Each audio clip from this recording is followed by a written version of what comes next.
It's well known Americans are the most generous people on the planet. According to Give USA, we share about $400 billion worth of charity every year. But all that giving comes with a price. And that's what brings us here to Los Angeles, the capital of pretending to be someone you're not, to expose those people out to steal our holiday cheer and leave us with heartache and fraud. Ho, ho, ho! Can you help the kids today? A guy in a suit in the middle of the street, raking in money for a fabricated cause. All the children thank you all the while. The practice is called street canvassing, and while it's actually illegal in many American cities, that doesn't stop people from giving. Now, why do you give to causes like this?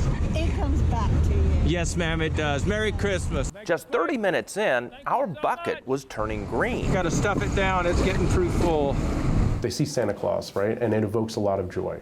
Kevin Scally is Chief Relationship Officer with Charity Navigator, a website that inspects and rates worthy causes. So Charity Navigator operates off of a 0 to 4-star rating.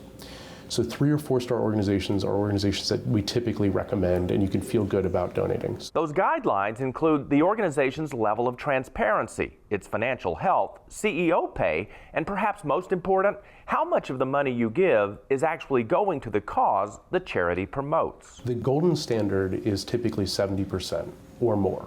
The more north that you are of 70%, I would say the better. In the case of Santa fraud, no one asked Santa any questions whatsoever, and they kept on giving despite what he was singing. Call me Rip-Off Claus, call me Rip-Off Claus, I'll take your money right now.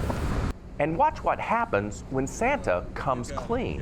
Would you believe I'm consumer investigator Dale Cardwell with Trustdale Investigates, and people are giving me about $70 an hour because I rented a Santa suit? I got my dog.